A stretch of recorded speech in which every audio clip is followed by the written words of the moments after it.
Kami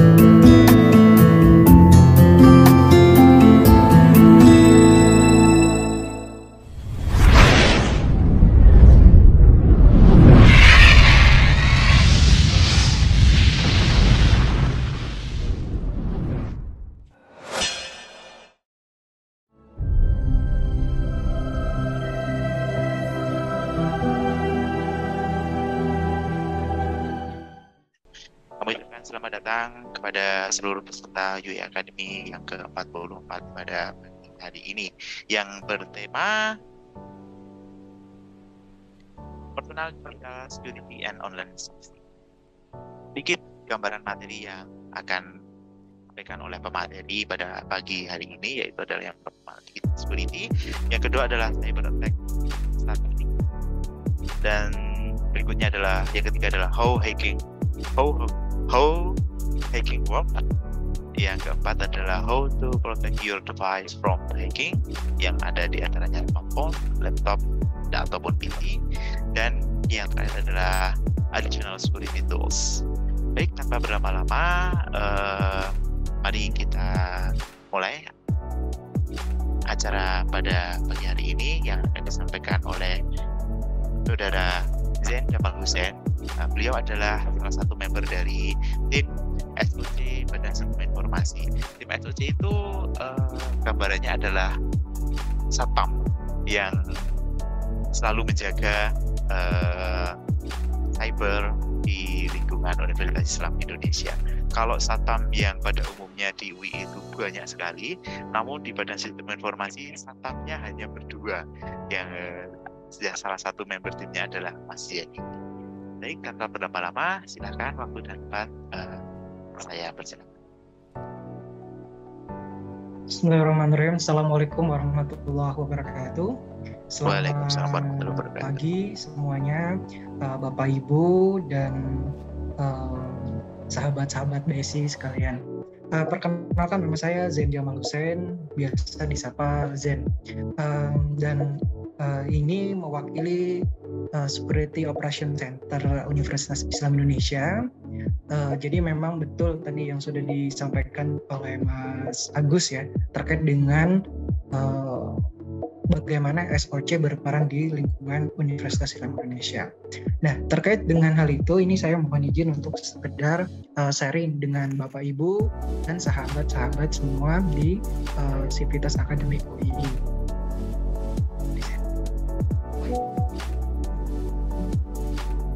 Oke, ini mohon izin Bapak Ibu dan sahabat-sahabat semua, saya share screen.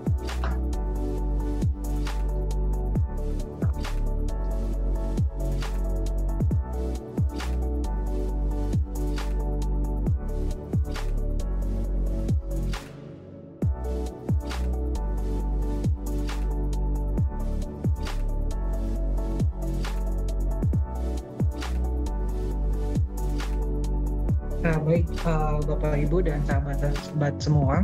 Jadi untuk sesi kali ini saya akan membawakan tentang personal digital security and online safety. Nah, jadi seperti apa materinya? Jadi nanti kita akan bahas, ada beberapa outline yang akan kita bahas. Sebentar. Oh, beda ya? Oh, oke. Oh, ini di kelas aja.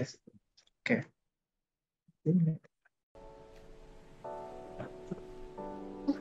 Nah, gini aja ya berarti. Oke. Oh, di-share ulang. Baik. Coba kita share ulang ya. Oke.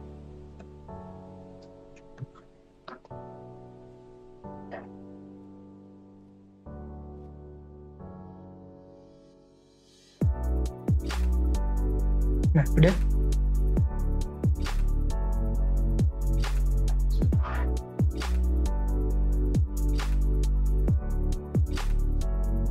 Oh, beda ya view-nya ya?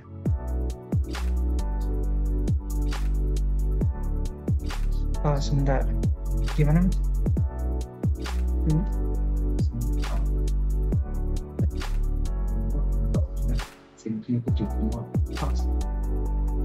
Oh, wait. Oh, yang di share ya? Iya, share screen-nya. Share screen-nya. Oh, sorry. Oke. So, share screen. Oke.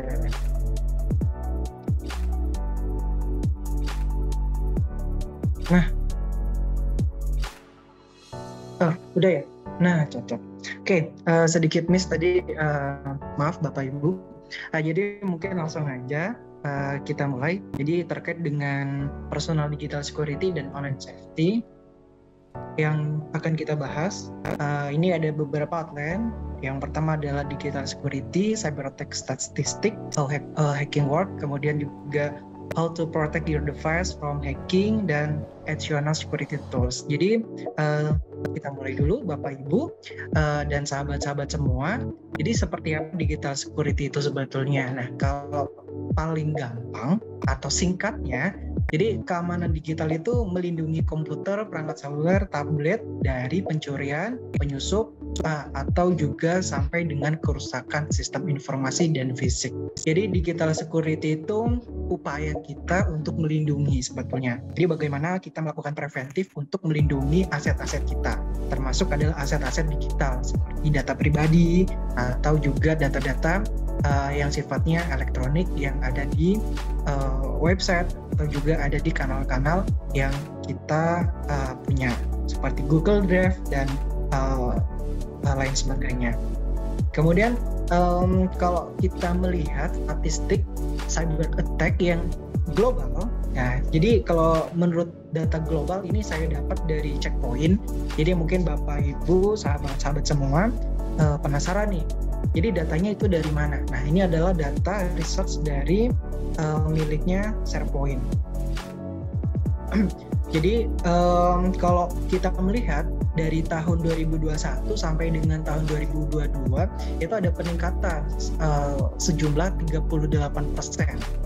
Jadi serangan cyber ini kian meningkat di ranah global. Kemudian kalau kita lihat lebih mengkerucut ya, jadi ini sampel yang dibuat oleh Checkpoint itu ada di Afrika. Jadi Afrika itu mendominasi serangan cyber. Jadi serangan cyber di Afrika ini ternyata lebih banyak dari Amerika Utara. Jadi kalau kita lihat, ini berdasarkan data dari Checkpoint, ini ada sekitar 1.800 organisasi yang diserang di Afrika. Kemudian disusul juga setelahnya itu ada ada APAC ya, itu di 1691, dan kemudian disusul diikuti oleh negara-negara lain. Nah, kemudian bagaimana di Indonesia? Coba kita lihat ya, sebelum kita mengkerucut ke Indonesia, mungkin kita harus melihat juga. Jadi sebetulnya organisasi apa yang sekarang tren serangan cyber? Ternyata kalau kita lihat nih, Bapak Ibu dan sahabat-sahabat semua, ternyata serangan cyber global, entah itu di Indonesia, entah itu di ranah internasional ya, ini yang menduduki pertama ternyata edukasi. Jadi organisasi pendidikan atau organisasi research itu menjadi sasaran empuk. Ya, mungkin bisa dibilang seperti itu, sasaran empuk, karena ini menjadi nomor satu dari serangan cyber. Kemudian disusul ada pemerintah, kemudian ada kesehatan. Jadi ini yang menjadi concern kita di dunia pendidikan. Bagaimana pembentukan insiden respon di tiap-tiap universitas. Nah, jadi di Indonesia pun ini sudah digagas dari beberapa tahun yang lalu. Kemudian alhamdulillah juga Universitas Islam Indonesia sudah tergabung CISAT nasional di tahun 2022 bulan Oktober kemarin. Jadi melihat dari sektor industri yang begitu, sektor pendidikan ya, mohon maaf, sektor pendidikan yang begitu apa nih ya namanya, empuk. Nah, ini menjadi tugas kita semua di Sivitas Akademik UI. Jadi kita sebagai pengguna internet, sebagai pengguna digitalisasi, kita juga harus berperan aktif terhadap serangan cyber. Kemudian kalau kita melihat ya Bapak Ibu dan sahabat-sahabat semua, ternyata kalau di tahun 2022 ini yang sudah berlalu, serangan cyber di Indonesia menurun. Ini data dari Badan Sandi Negara atau BSSN. Jadi kalau melihat di tahun 2021 itu ada sekitar 1,6 miliar. Kemudian di tahun 2022 ini hanya hampir 1 miliar saja. Jadi ini ternyata ada penurunan. Nah, jadi penurunan ini saya juga masih belum tahu nih Bapak Ibu. Jadi penurunannya ini memang sudah adanya preventif yang dilakukan oleh pemerintah dan seluruh sivitas akademik yang ada di industri-industri terkait dengan keamanan cyber. Jadi mungkin saja itu menjadi angin segar ya bagi kita semua pengguna digitalisasi di Indonesia, karena serangan cybernya turun. Berarti kemungkinan ini keseriusan pemerintah, dalam ini adalah BSSN, ini sudah terlihat progresnya, karena sampai serangan cyber yang ada di Indonesia bisa turun. Ini saya ambil artikelnya di Antara News. Jadi ini rilis di hari Kamis tanggal 19 Januari. Jadi baru kemarin. Jadi ini rilisnya ketika ada event bersama dengan Antara News. Nah, kemudian kalau di UI bagaimana? Jadi kalau di Universitas Islam Indonesia ini adalah serangan cyber yang ada di tahun 2022 Bapak Ibu. Jadi di tahun 2022 karena memang SOC baru terbentuk di tahun 2022, jadi datanya hanya bisa disajikan di tahun 2022 saja. Jadi kalau data yang ada berdasarkan riset kecil-kecilan dari tim SOC ini ada sekitar 112 juta serangan cyber. Nah, serangan cyber yang ada ini kalau diklasifikasikan itu ada beberapa tipe ya atau kategori. Jadi kalau melihat kategorinya ternyata yang paling banyak ini adalah celah keamanan atau vulner ya. Jadi vulner yang ada di Universitas Islam Indonesia itu ternyata kalau dilihat dari data ini cukup banyak sekali ya, sampai dengan 100 juta kerentanan. Jadi sebetulnya indikator apa vulner ini dicek? Jadi ini gadget Bapak Ibu, kemudian sistemnya juga. Jadi memang ini lebih banyak sebetulnya akses klien yang ada di Universitas Indonesia, entah itu laptop, entah itu smartphone. Jadi itu terdeteksi di namanya firewall yang ada di UII. Jadi data ini disajikan berdasarkan data dari firewall. Kemudian kita compare ya, kita sedikit riset kecil-kecilan terkait dengan statistik ancaman cyber di Universitas Indonesia. Kemudian kalau kita melihat virus juga cukup banyak ya, serangan virus ada sekitar 9.921. Kemudian ada spyware. Kemudian kalau spyware ini biasanya terdeteksi ketika itu sudah compromise. Jadi kemungkinan device Bapak Ibu atau sahabat-sahabat semua udah compromise nih dengan malware. Kemudian melakukan aktivitas yang ditangkap oleh firewall itu sebagai anomali atau sebagai abuse gitu, aktivitas yang tidak normal. Nah, ketika aktivitas itu tidak normal, itu akan ke-report. Jadi, ngarahnya kemana? Seperti itu. Kemudian, kalau kita lihat dari tingkat kekuatan atau severity ancaman cybernya, kita bisa melihat nih. Jadi, ternyata kalau kita lihat ini hanya sekitar 17 juta aja itu sebagai informasi. Jadi ini masih dalam kategori yang cukup masih bisa ditolerir karena SOC itu fokus ke severity yang sifatnya adalah critical dan high. Untuk medium kita udah memulai. Jadi awalnya kita fokus ke critical dan high. Jadi ketika itu adalah sebuah celah keamanan yang bersifat critical dan high, kita langsung push. Kemudian kita mulai juga ke yang medium. Jadi ketika katakan kerentanan celah keamanannya masih di kategori medium. Ya, jadi agak lebih santai. Tapi kita sudah mulai juga untuk ke arah medium. Nah, jadi seperti itu Bapak Ibu, terkait dengan statistik yang ada di global kemudian sampai dengan Universitas Indonesia. Nah, jadi yang menjadi pertanyaan nih Mas Agus dan sahabat-sahabat dari semua, sudah aman nggak sih sebenarnya perangkat kita? Nah, kalau menurut Mas Agus kira-kira sudah aman atau belum? Nah, ini sebuah pertanyaan yang sampai saat ini sebenarnya sulit untuk kita bisa pastikan perangkat kita itu terjamin aman atau tidak. Ingat sebuah pesan dari salah satu dosen, saya lupa siapa dia. Tidak ada yang aman di dunia ini ketika kita semua sudah terkoneksi dengan internet. Bahkan sebuah informasi kita pribadi pun itu akan bisa bocor, bahkan bisa kesebar. Lalu bagaimana kita mengatasinya? Mengatasinya kita akan hanya bisa menjaga. Nah, selanjutnya untuk menjaga seperti apa? Nanti kan kita mak baik-baik dari pemaparan Mas Yen. Mas, silakan Mas Yen. Oke, baik. Jadi ternyata memang bisa dianggap betul ya, karena memang ketika kita sudah menggunakan gadget terkoneksi dengan internet, apapun harus kita amankan.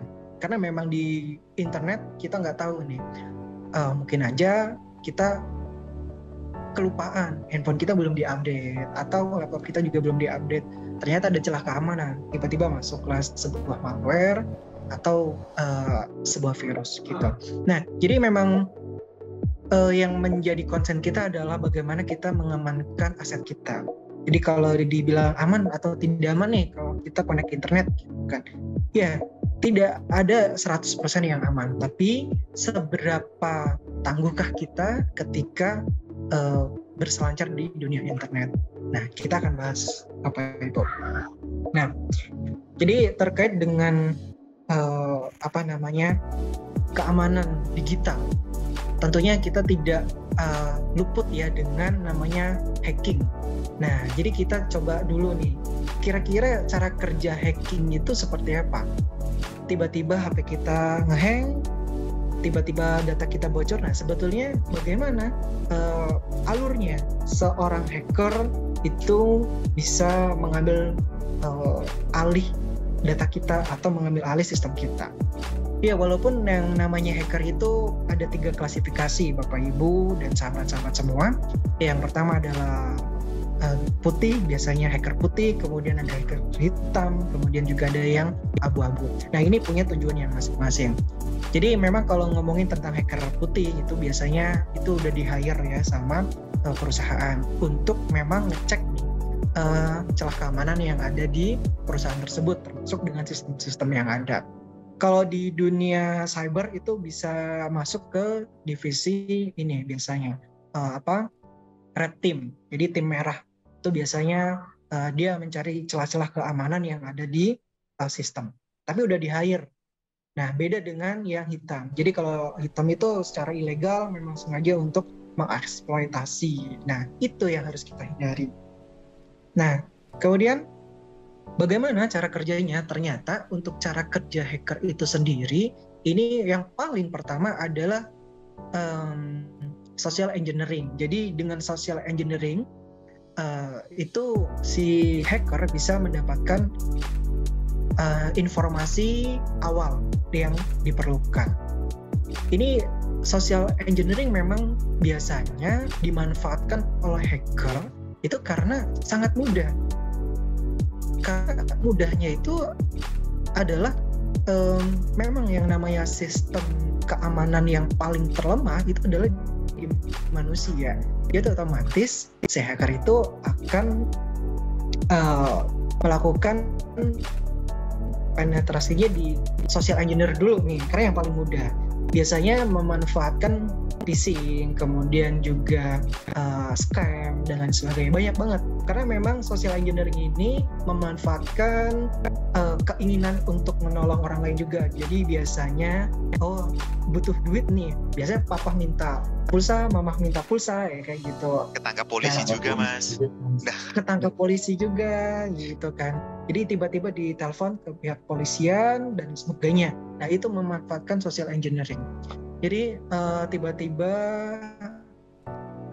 terpengaruh dengan hal seperti itu ya. Jadi biasanya kan itu memanfaatkan kekhawatiran juga ya. Oh, anak saya gitu. Bisa. Oh, keluarga saya. Nah, seperti itu. Itulah social engineering. Kemudian social engineering yang paling sering terjadi juga adalah phishing email. Jadi kalau di data sebelumnya yang sudah pernah saya sampaikan juga, 80% hacker atau attack itu berhasil dimulai dari email. Jadi ada email masuk, dikira itu adalah kredibel gitu kan ya. Oh, ini trust nih. Dari yang udah trust, ternyata kita klik linknya, terus kita ikuti arahannya, ternyata kita terjebak di perangkapnya para hacker tersebut. Kemudian yang selanjutnya adalah programming based hacking. Jadi kalau ini biasanya memanfaatkan celah keamanan yang ada di sebuah sistem. Mungkin Bapak Ibu tidak asing dengan website. Jadi ketika ada website kemudian tidak diurus, udah 1 atau 2 tahun tidak diurus, update dari plugin, kemudian update dari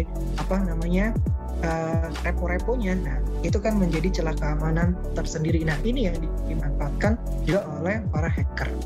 Jadi itu ada namanya Zero Day Attack itu memanfaatkan kelalaian dari pengelola atau memanfaatkan kelalaian dari pengguna.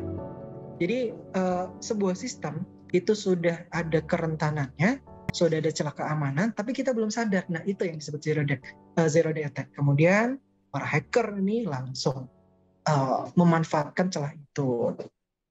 Kemudian yang selanjutnya, ini mungkin yang paling mudah ya. Jadi ini adalah cara yang paling mudah untuk meretas atau mengeksploitasi sebuah sistem dan hardware adalah physical access, Bapak Ibu, sahabat-sahabat semua.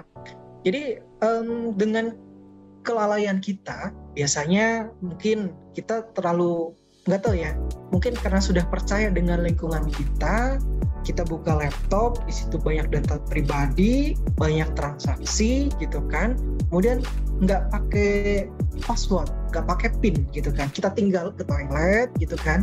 Nah, itu juga celah keamanan. Jadi bisa aja ada yang iseng colok flash disk, langsung tahu-tahu flash disknya running ware, atau juga tahu-tahu datanya diambil. Nah, jadi memang sekarang ini kita harus juga lebih aware aset pribadi kita. Jadi mungkin karena kita udah percaya sama lingkungan kita, terus akhirnya kita agak sedikit mengendorkan tingkat keamanan. Jadi nggak apa-apa, insecure. Ya, jadi insecure yang baik itu adalah keamanan itu sendiri. Jadi ada tambahan lagi ya Mas ya, selain aset-aset perbankan kita, aset-aset yang ada di rumah kita, ternyata ada satu lagi aset yang perlu kita jaga, aset digital kita ya Mas ya. Nah, betul sekali. Jadi seperti itu. Jadi kita harus secara digital dan secara fisik ya, kita juga harus mengamankan aset-aset kita. Seperti itu. Jadi ini cara kerja hacker memanfaatkan sebuah celah. Kira-kira ada pertanyaan gak nih Mas Agus? Silakan Bapak Ibu, apabila ada pertanyaan bisa disampaikan kepada Mas Yan sebagai pemateri. Nah, sebelum kita masuk ke materi selanjutnya. Sebelum materi selanjutnya, mungkin ini Mas, saya ada sedikit pertanyaan. Dari semua itu kan kita harusnya lebih aware lagi dengan aset digital kita. Nah, lalu gambaran aset digital secara umum yang harus kita lebih aware lindungi itu apa saja? Nah, jadi Bapak Ibu terkait dengan aset digital kita sebetulnya itu semua data yang kita punya yang ada di internet. Jadi termasuk itu adalah data pribadi, KK dan sebagainya. Itu harus kita lindungi juga, termasuk dengan data-data pekerjaan, kartu kredit dan sebagainya. Jadi yang itu adalah sifatnya pribadi, itu harus kita amankan. Nah, jadi Bapak Ibu mungkin sudah pernah mendengar namanya dan data pribadi. Nah, itu bisa jadi acuan kita, sebetulnya data yang boleh dipublish itu data apa aja gitu. Jadi data yang sekiranya harus kita keep benar-benar nih apa aja. Itu di situ juga ada. Jadi pengertian data umum seperti apa. Jadi nama, biasanya kalau nama itu umum ya, nama lengkap umum. Tapi kalau saya tuh menghindari nama lengkap. Jadi akhirnya emang ini agak sedikit ini sih miss akhirnya. Ada misal kayak di pertemuan apa gitu kan, di presensi namanya bukan nama lengkap gitu kan, pakai nama nickname. Nah karena memang aku udah mulai itu dari tahun 2020, jadi semenjak pandemi itu aku lebih insecure dengan data pribadi. Jadi ya walaupun gampang ya, misal kita search nama lengkap aja udah ketemu sih, cuma udah mulai mengurangi sih. Jadi nama aja sebisa mungkin tidak terlalu diekspos, karena dengan nama itu kan juga kita bisa di-track ya, karena kayak data-data kita juga kan secara nasional juga bisa dilihat gitu kan. Kita kuliah di mana, kita ngambil program studi apa gitu kan. Orang awam pun juga bisa melihat.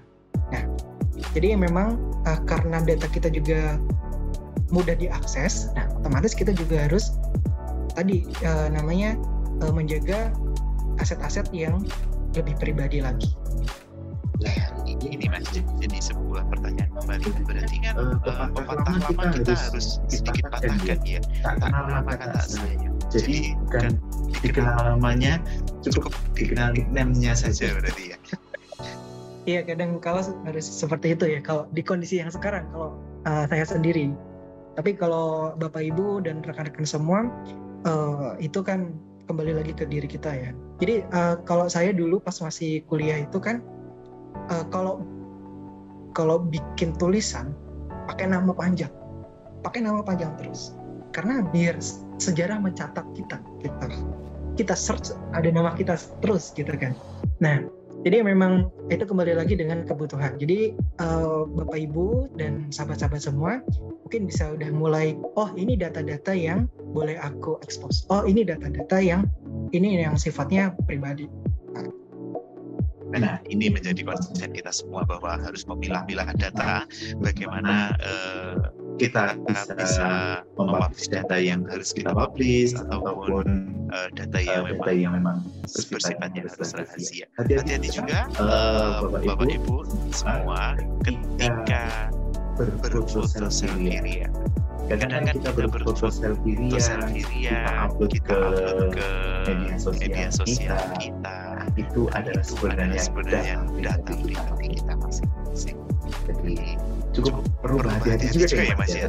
Iya, kita data juga foto harus itu ya berhati-hati ketika selfie ya. Jadi sebisa mungkin backgroundnya itu bukan background yang bisa di-track oleh para attacker. Jadi jangan sampai kita foto selfie persis depan rumah. Jadi kan backgroundnya benar-benar rumah, kelihatan rumah kita. Itu juga tidak disarankan. Apalagi kelihatan ada nomor rumah, kemudian kayak ciri-ciri khusus rumah gitu kan. Nah itu akan menjadi abuse tersendiri kalau memang ada yang nakal gitu kan. Nah terus banyak sebetulnya foto selfie sebisa mungkin belakangnya itu bukan mengandung informasi. Nah kalau di belakangnya mengandung informasi itu harus mulai kita jaga sih. Kita udah harus lebih aware. Jadi backgroundnya dilihat nih, backgroundnya apa dulu nih gitu kan. Seperti itu. Dan juga foto selfie menggunakan KTP. Hati-hati sekali ya Bapak Ibu semua. Itu sangat riskan. Baik, ini ada pertanyaan dari Bapak Sigit Wahyu. Kalau kita sedang nyari barang tertentu di online shop, kemudian kita masuk ke website yang sering muncul iklan barang yang kita cari, itu apakah akun kita sudah tidak aman? Ya, Bapak Ibu, ini Pak Sigit Wahyu ya, terkait dengan pop-up iklan. Nah, ini yang menjadi concern juga. Jadi memang ada beberapa iklan yang dianggap itu adalah sebuah malware. Jadi namanya adware. Jadi adware itu memang didesain khusus untuk periklanan. Jadi malware yang dibuat untuk periklanan. Nah, jadi kita harus lebih selektif terkait dengan pop-up iklan sebetulnya. Jadi kadang-kala kita nyari barang A gitu kan, klik udah tahu tadi betul ya, ngelink kemana. Nah, kita juga harus bisa ngecek dulu tuh, itu web itu betul benar-benar aman atau enggak. Nah, jadi amannya atau enggak kita bisa melihat sebetulnya dari pertama dia udah menggunakan secure TLS atau belum. Jadi dia udah menggunakan teknologi HTTPS atau belum. Jadi kalau teknologi HTTPS itu kan udah pakai sertifikat ya. Ketika berbeda sertifikat itu pasti otomatis akan gagal diakses. Nah, jadi cek dulu Bapak Ibu websitenya itu udah mengandung sertifikat atau belum. Jadi cara paling mudah itu cek dulu untuk websitenya di paling kiri HTTP atau HTTPS. Nah, gitu. Kalau di website ya. Kemudian sebetulnya aman atau enggak. Jadi sebetulnya aman atau enggak. Jadi kalau udah ada pop-up itu sebaiknya jangan diikutin. Jadi kalau kita buka website terus kita on shop pop-up keluar, udah di close aja. Kita jangan dihiraukan. Apalagi kita tergoda, wah klik. Nah, itu yang menjadi masalah. Jadi memang masalah pertama itu adalah di pop-up. Jadi kita harus menghindari pop-up, entah itu di HP, entah itu di laptop, karena memang betul bermula dari pop-up. Jadi kalau dulu pas zaman saya kuliah kan penasaran, apa sih ini? Klik. Terus tahu-tahu install sebuah program. Terus tiba-tiba browsernya berubah. Jadi ada add-on banyak banget. Terus iklannya ditambah banyak. Nah, itu juga. Menjadi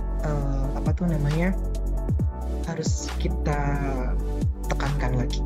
Jadi kalau udah ada pop-up sebisa mungkin jangan ikut. Gitu sih Pak Sigit. Jadi kita perlu awareness sendiri ya Mas ya terkait dengan apa yang kita akses ini ya. Jadi kita juga perlu memberikan sebuah mencek kembali trust dari website tersebut. Apakah memang website itu terpercaya atau tidak? Seperti itu ya Mas ya. Iya, ini ada pertanyaan menarik juga ini terkait ini dari Ibu Saryanti, apakah tanda-tanda sinyal? Tanda-tanda. Jadi maksudnya mungkin apakah ada tanda-tanda atau sinyal tersendiri dari handphone ketika handphone ini memang sudah tidak aman, Mas. Jadi kita dalam pengoperasian handphone ini sebenarnya handphone sudah memberikan sinyal nih, ya kan? Apa aja sih sinyalnya kalau HP kita memang sudah tidak aman? Oke. Pertama saya jelaskan di lingkungan Universitas Islam Indonesia. Jadi kalau Bapak Ibu HP-nya sudah nggak aman atau laptopnya nggak aman, mungkin dapat notif dari SOC. Dapat notif, dapat email bahwa disuruh melakukan pembersihan atau disuruh melakukan scanning. Itu berarti tanda-tandanya memang sudah tidak tidak bersih ya. Kemudian selanjutnya kalau ternyata notifnya tidak kebuka atau tidak diketahui, otomatis nanti nggak bisa buka email, nggak bisa akses internet di ruang UII. Kita ngomongin yang ada di UI dulu ya, Mas Agus. Jadi otomatis kayak akunnya itu mati gitu kan, karena memang kita menjaga keamanan. Jadi karena yang dikhawatirkan ternyata akun Bapak Ibu kompromis dengan sistem yang lain. Jadi ada yang take over, terus melakukan scanning, terus melakukan aktivitas malware. Nah, jadi itu kan kedetek abuse. Otomatis kita akan notif. Kemudian notif itu tidak terrespon, otomatis itu sistem akan mematikan user Bapak Ibu. Seperti itu. Itu ciri-ciri yang ada di Universitas Islam Indonesia. Nah, terus bagaimana ketika kita keluar? Nah, yang ketika kita keluar itu biasanya pertama HP kita itu kayak rasanya banyak banget iklan. Yang paling sering itu adalah banyak iklan. Kemudian HP juga cepat panas biasanya. HP cepat panas. Jadi sebelum kita ngecek dulu nih, wah bateraiku kok cepat habis. Nah, dicek dulu tuh kira-kira ada program yang aneh-aneh atau enggak. yang ada di HP atau di laptop. Nah, jadi kita harus juga bisa melihat itu. Kita lebih aware dengan apa yang ada di HP kita. Kita lebih aware, kita cari, oh ini kayak aplikasi kok aneh ya, apa ya? Perasaan nggak pernah install. Kita cross check dulu nih di Mbah Google, ini program apa gitu kan? Wah ini program ternyata emang sistem bawaan. Oke, nggak apa-apa. Wah ini perasaan nggak ada nih. Wah ini nggak aman. Ya bisa bisa dibuang. Nah kalau HP-HP sekarang kan memang udah include ada scanning security ya.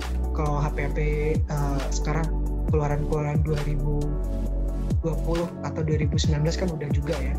Bahkan yang tahun 2008 juga udah ada scanning bawaan dari HP gitu kan. Itu juga bisa kita manfaatkan. Kita ngelihat juga bisa ngelihat di situ. Jadi kalau tanda-tanda secara umum biasanya seperti itu, HP lemot dan sebagainya. Terus kalau yang paling ekstrim itu ternyata ada. Yang paling ekstrim adalah boot loop. Jadi HP-nya benar-benar mati gitu. Karena ada kejadian, ini cerita dari teman-temannya teman, itu berawal dari Facebook Bapak Ibu. Jadi berawal dari Facebook itu phishing ya, itu phishingnya menggunakan akun Facebook. Jadi nama akunnya itu notifikasi Facebook. Nah di situ dikirimkan link untuk reset kalau nggak salah. Jadi disuruh reset, jadi harus download. Jadi download ini dulu, APK di download. Kemudian ternyata beberapa menit HP-nya langsung ke lock gitu. Jadi HP-nya tiba-tiba boot loop gitu. Jadi kayak kena ransomware. Jadi memang itu ransomware sih. Itu memang ransomware. Terus akhirnya HP-nya benar-benar mati tuh, blank hitam. Nah karena memang ransomware saat ini kan udah as a service ya, jadi udah kayak ML, jadi udah masif banget. Jadi kenapa kita harus lebih aware walaupun dengan orang terdekat kita? Ya karena itu malware itu udah as of service kan, jadi udah enak banget. Misal si A itu teman kita nggak ngomongin, kita nggak apa itu namanya, jadi suzon ya. Jadi kita kan nggak tahu ya. Apalagi kalau yang paling sering itu sebetulnya orang-orang yang masih ingin tahunya tinggi banget. Kayak anak SMA, anak kuliah gitu kan. Kayak, aku pengen nyoba nih. Gimana sih jadi membernya ransomware gitu kan. Terus akhirnya dia ikut grup ransomware. Kemudian dia jadi agent ransomware. Nah, jadi tadi kan udah kita jelaskan akses fisik itu yang paling mudah. Tahu-tahu colok tuh langsung running langsung. Ya bukan langsung tiba-tiba mati ya gitu. Mungkin beberapa menit, tinggal kan nggak ada yang tahu gitu kan. Jadi seperti itu, kita harus lebih aware dengan apa yang kita akses. Oke, itu mungkin yang bisa saya jawab, Saryanti. Kemudian ini ada pertanyaan juga nih, dari ini kita sahabat BSI. Ini sahabat BSI Mas, sahabat BSI dari Kak, kalau terkait dengan pertanyaan pop-up dia, iya. Kalau sedang buka situs website untuk pertama kali sering muncul notif untuk external cookies. Oke, ini terkait dengan pop-up ya. Emang paling sering banget ya. Ternyata beberapa domain kita harus accept all cookies. Jadi itu kan apa yang kita browse di situ itu akan kesimpan di story-nya. Jadi sebetulnya aman atau enggak? Ya itu kembali lagi. Sebetulnya ini aman saja. Karena tapi kalau kita terlalu sering akses di situ kan data kita ke-record juga ya. Jadi misal kita nyari apa, kita ke-record. Jadi IP kita juga ke-record. Di cookies itu kan fungsinya memang dia buat nyimpen ya. Jadi ketika kita ngakses ke situ lagi kayak lebih mudah sebetulnya. Oh kamu udah dulu ngaksesnya ini gitu. Kalau sebetulnya mudah aman atau tidak tergantung dari website yang kita kunjungi ini. Kalau website yang kita kunjungi adalah memang itu menggunakan secure TLS, udah pakai HTTPS, dan konten yang kita butuhkan di situ adalah memang website yang kredibel, aman. Tapi kalau ternyata maaf nih, ternyata itu adalah website judi gitu kan, jelas itu nggak aman karena data kita akan direcord di situ. Nah, jadi sebetulnya yang ke-record itu adalah lebih ke aktivitas kita. Jadi mungkin Bapak Ibu kadang kala kayak heran nih, lagi nyari apa di Google, misalnya nyari barang apa, tiba-tiba buka Facebook atau buka Instagram, tak tahu, ini barang yang aku lihat kok iklannya muncul di sini. Nah, itu memang memanfaatkan cookies sebetulnya. Jadi memanfaatkan yang trackingnya ada di HP. Jadi kalau kita mengklik allow, ya aman-aman aja. Karena ketika kita nggak ngeklik, kita nggak bisa mengakses, nggak bisa ngasih informasi. Jadi otomatis harus kita klik. Tapi kita harus lihat dulu tuh, ya kita akses menggunakan secure TLS. Nah, kemudian ini ada pertanyaan juga menarik. Apakah aman menyimpan sandi dengan metode auto save password di HP? Ya, jadi kalau terkait dengan auto save ini sebetulnya kan lebih ke ini ya, namanya manajemen password. Jadi nanti kita juga bahas ya, manajemen password. Nah, kalau berdasarkan panduan dari security.org, jadi otomatisasi yang ada di handphone kita itu sebisa mungkin kita kurangi. Ketika itu adalah terkait dengan transaksi. Jadi misal auto password untuk katakan mobile banking, terus internet banking, kredit dan sebagainya. Sebisa mungkin itu tidak menggunakan otomatisasi, tapi memang benar-benar manual. Tapi kalau auto password, save password ya, itu tidak menjadi aman ketika berpindah tangan. Jadi ketika itu berpindah tangan itu udah tidak aman. Karena apa? Karena misal kita udah nge-save auto password ya di misal HP ya, di Instagram, di Facebook, semuanya, terus di website apa, itu jadi tidak aman. Karena ketika orang ngambil HP kita, tiba-tiba langsung bisa ngakses semua. Apalagi kalau itu adalah perbankan ya. Wah, itu udah tidak aman.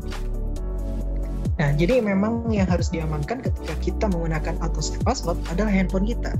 Sebisa mungkin ini HP tidak berpindah tangan. Karena kita tidak tahu nih, ketika teman kita minjem, ternyata dia buka hal-hal yang misal katakan hal-hal pribadi, transaksi kartu kredit dan sebagainya, itu kan menjadi tidak aman. Sebisa mungkin ketika ada yang pinjam, kita dampingi juga nih, pinjaman kamu dong, aku mau buat foto, kamu harus ada di situ. Jadi kita juga harus mengawasi itu. Oke, gitu. Jadi emang kadang-kadang jadi kayak kita seuzon sih ya. Tapi itu adalah konsep zero trust. Jadi konsep zero trust itu lebih kepada kultur ya, budaya. Jadi ini adalah budaya yang mulai digencarkan, zero trust. Kemudian kita lanjut lagi.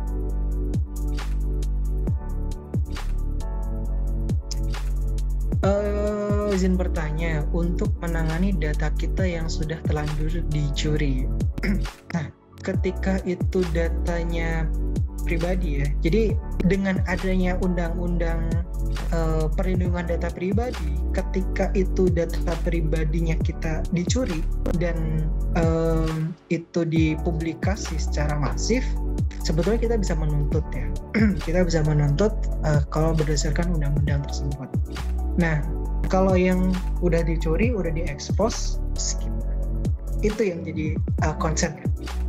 Katakan sudah masuk ke bridge.2 gitu kan, udah masuk ke kanal bridge, kemudian udah dijual tuh data-data kita. Terus gimana nih? Nah, yang harus kita lakukan kembali adalah kita mengamankan aset-aset yang belum bocor. Jadi yang udah bocor, katakan kan kita belum tahu nih datanya, data yang dicuri yang apa nih. Tapi kalau itu adalah kayak misal nomor HP, nomor WhatsApp, itu kan rentan banget ya, yang namanya nomor WhatsApp, terus nomor KK, kemudian nomor KTP itu memang sekarang menjadi rentan banget bocor. Nah, jadi yang kita harus jaga adalah belakangnya itu kita kan punya password yang memang sinkronis dengan data-data sebelumnya. Jadi memang kita harus reset password, kita juga harus menggunakan 2FA dan sebagainya. Jadi ketika udah datanya bocor, kita fokus ke preventif dan recovery. Jadi lebih ke situ sih. Jadi ketika kita udah dicuri, gimana lagi gitu. Kita mau menuntut secara perdata, bisa nggak kita lihat itu tadi undang-undang perlindungan data pribadi. Kemudian ini ada pertanyaan, bagaimana cara menyetop munculnya iklan di HP? Ini sebetulnya cukup sulit sih sebetulnya. Pertanyaannya cukup sulit karena jawabannya cukup sulit juga. Jawabannya lebih ke teknis Mas ya. Iya, nanti jawabannya lebih ke teknis. Kita harus ini juga ya Mas ya, berkoordinasi dengan penyedia layanan handphone juga untuk di reset kembali ke awal Android dan sebagainya ya. Iya betul. Jadi terkait dengan bagaimana nih biar iklannya tidak muncul terus. Jadi ini bukan yang membandingkan satu produk dengan produk yang lain. Jadi memang biasanya suatu pengembang itu kan menyediakan secara gratis. Otomatis ketika itu adalah platform gratis, mesti ada iklannya. Jadi ketika kita download apps dan itu adalah gratis, ada iklan, itu wajar. Karena memang mereka mengambil keuntungan dari iklan tersebut. Kecuali memang kita berlangganan apps atau tools yang memang license ya, kita harus bayar. Nah itu otomatis biasanya iklan nggak ada. Nah, tapi biasanya bawaan HP itu kadang-kadang kayak baru beli HP iklannya banyak. Nah, itu biasanya kan di HP juga ada pengaturan tuh, kayak saran aplikasi itu juga harus dimatikan. Jadi memang ketika kita beli handphone, kita juga harus aware juga kita fitur-fitur yang ada di situ. Ketika itu ada fitur untuk menghilangkan iklan, ya kita juga harus menghilangkan fitur-fitur tersebut. Kemudian kalau terkait dengan iklan juga yang ada di HP, kita tadi ya menggunakan apps-nya yang mana dulu nih gitu. Kalau apps-nya yang berbayar rata-rata minim iklan, tapi kalau apps-nya itu adalah free biasanya cukup banyak iklan karena ya memang jualannya di situ. Kemudian ketika kita mengakses halaman itu juga biasanya mengandung iklan juga karena memang beberapa website itu kan memang menyediakan kanal untuk periklanan seperti itu ya, kayak termasuk misal kayak kita buka YouTube dan sebagainya kan pasti ada iklan, memang kanal iklan juga. Nah ada juga sebetulnya, jadi ketika kita menggunakan safety browser itu kita udah nggak perlu pakai adblock kan, kalau biasanya kalau di laptop pakai adblock ya kalau mau kita search. Jadi itu ada sebuah browser yang emang udah kayak include dengan adblocknya, tapi sayangnya ketika kita menggunakan browser itu ada iklan juga sebetulnya, tapi iklannya memang kayak dikumpulkan. Kamu mau lihat iklan nggak? Nanti dapat reward nih. Jadi dikumpulin. Jadi memang safety browser, tapi penyedia iklan juga. Jadi jangan lupakan juga Mas, mohon untuk membeli sebuah perangkat handphone itu secara resmi. Kadang beberapa handphone yang dalam tanda kutip di pasar gelap itu lebih rentan karena kita tidak tahu penggunaan sebelumnya seperti apa, masuknya resmi atau tidak. Kadang memang hal itu menjadi konsep tersendiri. Jadi memang gitu ya, kita juga harus aware apa yang kita beli juga, dari mana kita beli juga. Apalagi kalau kita pencinta barang recovery gitu kan ya. Jadi kita harus aware nih, wah kita beli di mana, terus apps-nya apa aja nih. Nah, juga harus cek juga tuh. Nah, terkait dengan ini nih, kita masih bahas pertanyaan atau kita next? Gimana Mas Agus? Sepertinya ini nanti pertanyaan juga banyak terjawab di materi selanjutnya. Oke. Jadi nanti mungkin beberapa pertanyaan akan kita jawab di materi berarti. Di materi dan nanti apabila masih ada waktu di sesi akhir. Seperti itu. Oke, silakan Mas Zen untuk dilanjut kembali materinya.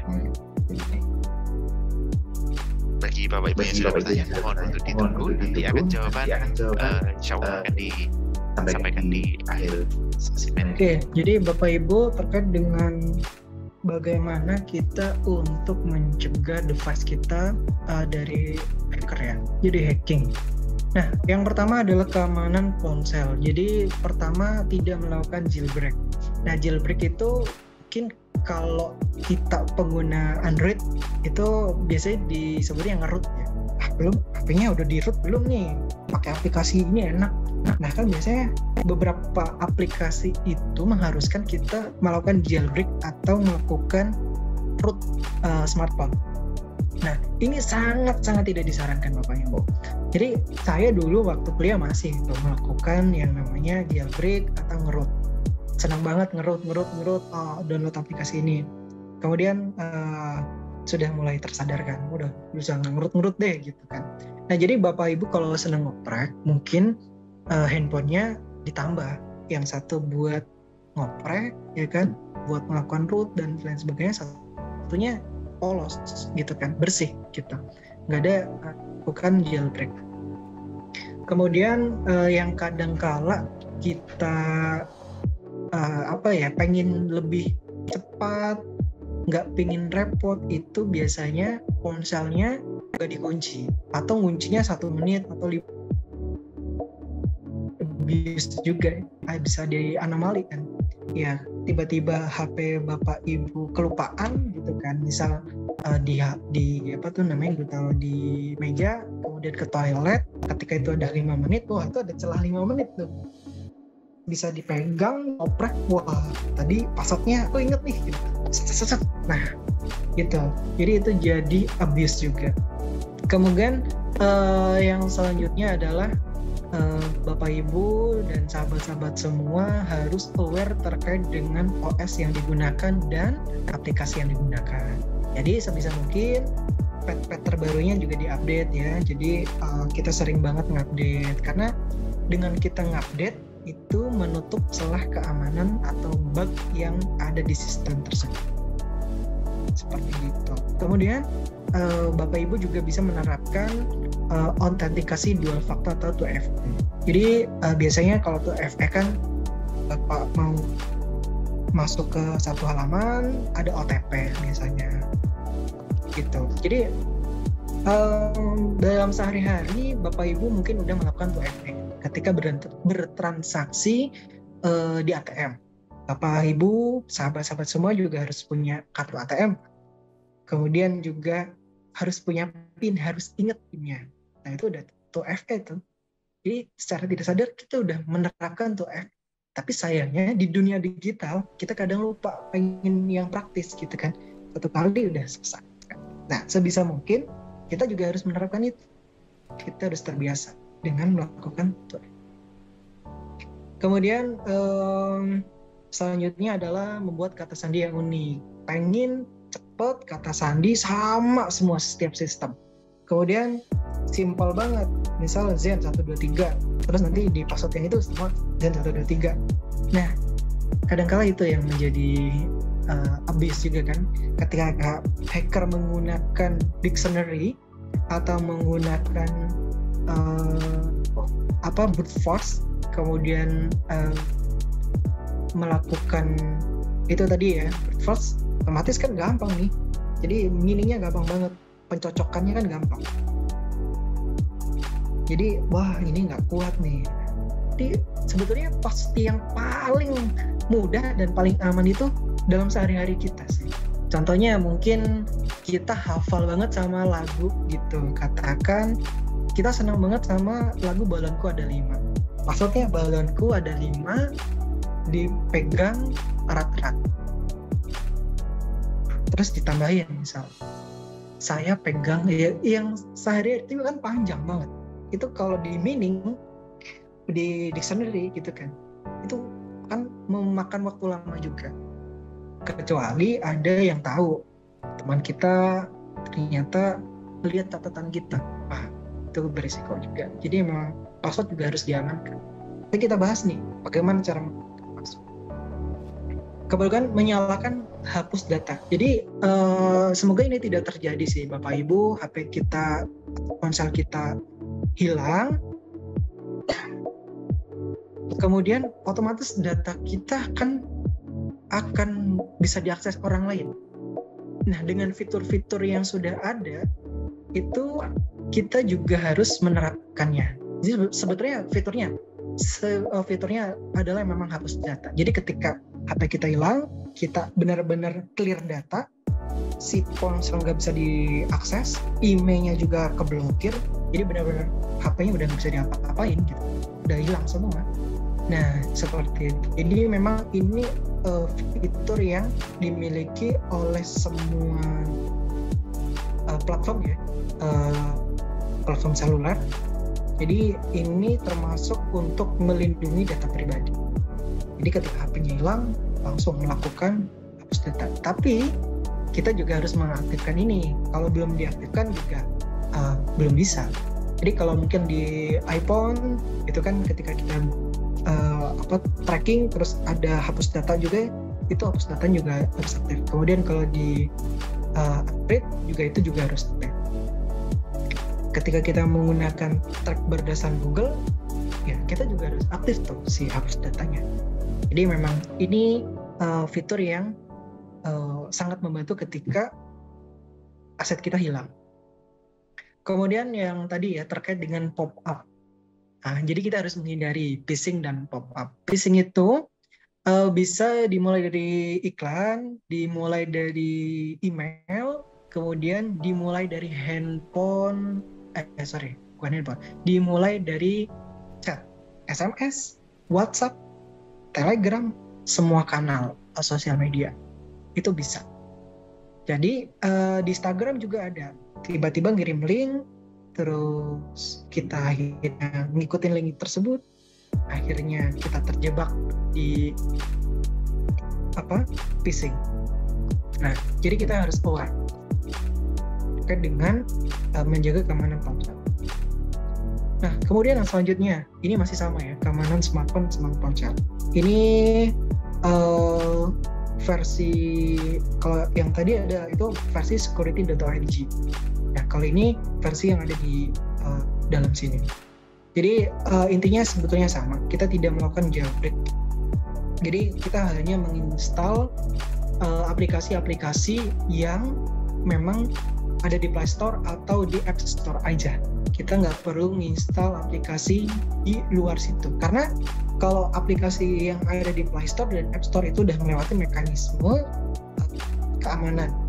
Jadi Bapak Ibu sebisa mungkin cukup download, install yang dari penyedia resmi aja. Dan jangan lupa data kita juga harus di backup berkala.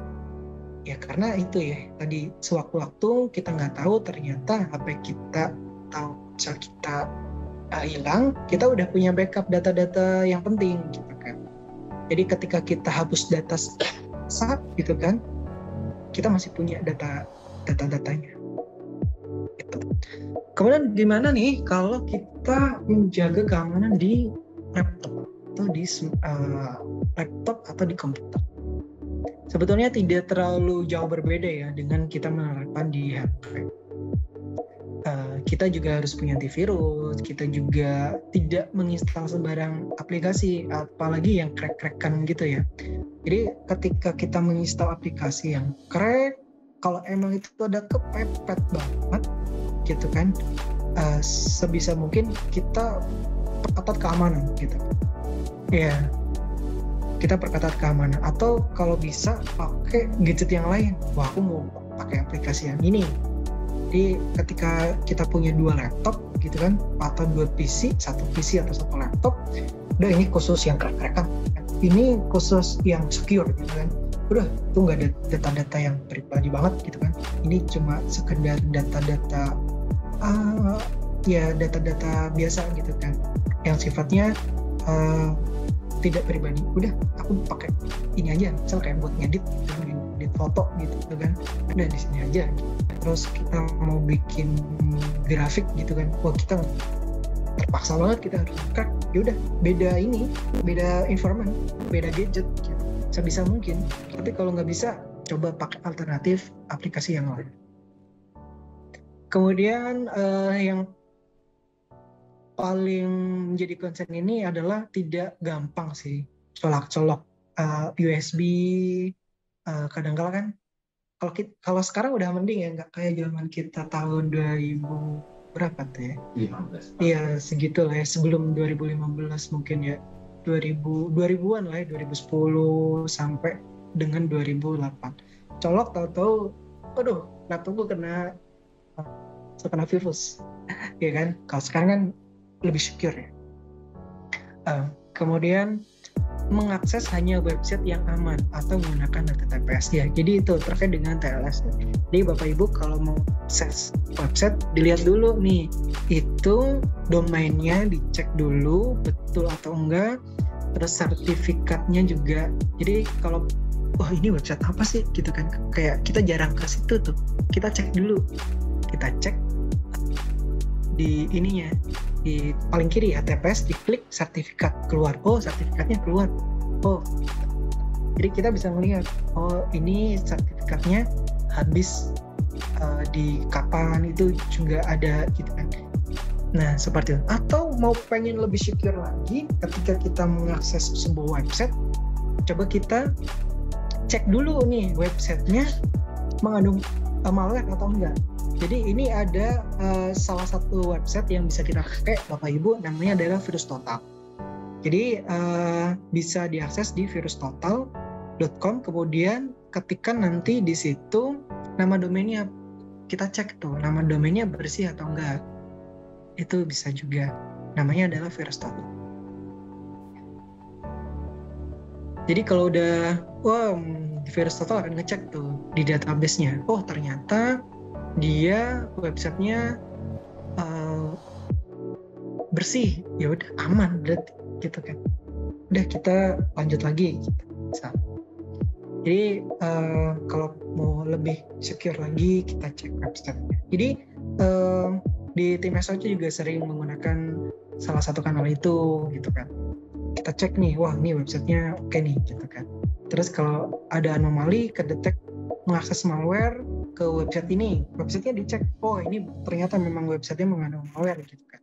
Kadang-kala juga kan ada request kayak contohnya, kok kenapa aku ngakses di UII website ini nggak bisa gitu kan, karena memang terdeteksi malware seperti itu. Ini kedeteksi malware, jadi nggak bisa di open di lingkungan UII seperti itu.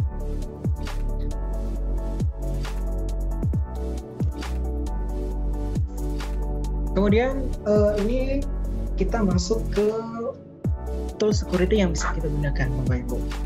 Nah kalau tool security sebetulnya banyak banget ya, dan ini coba saya rangkum buat Bapak Ibu dan sahabat-sahabat semua. Jadi sebetulnya tool apa saja yang bisa kita gunakan kira-kira. Yang pertama adalah paling pertama, jadi ini bisa disebut adalah garda paling depan, antivirus Bapak Ibu. Antivirus kita bisa menggunakan, ini kita bukan promosi sebuah produk ya, tapi memang ini jadi ini kalau disebut dari security.org, ini yang jadi rekomendasi.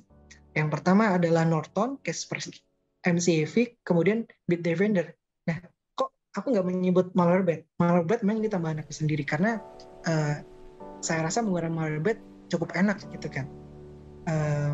Kemudian di Malwarebot juga bisa di ponsel, Kaspersky juga bisa di ponsel. Sekarang memang banyak antivirus yang bisa digunakan di ponsel.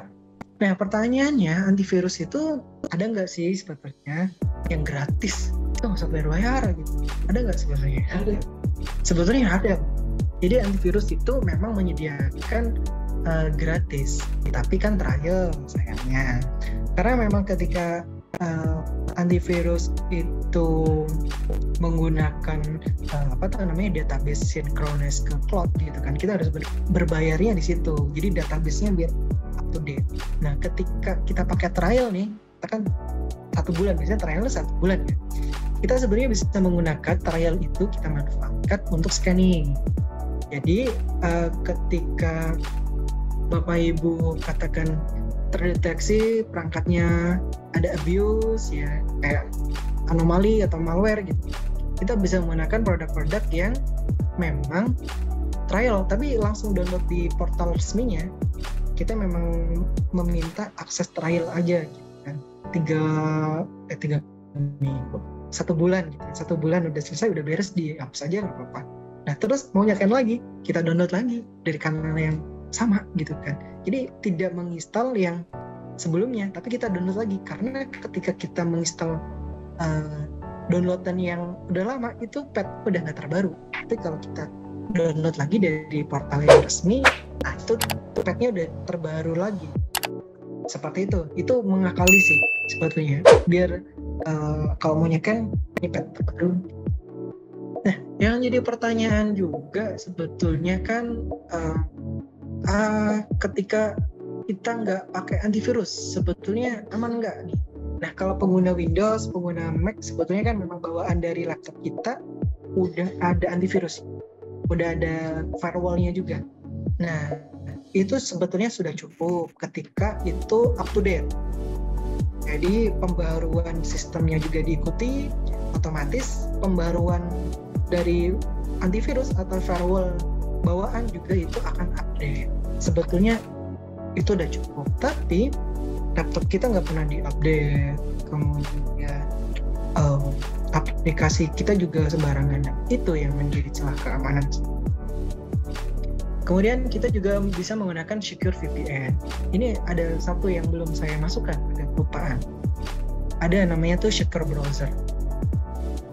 Ini agak kelupaan nih. Jadi Secure VPN ini bisa menggunakan, ini kalau rekomendasi dari para ahli di security.org itu ExpressVPN, tapi sayangnya memang ini berbayar.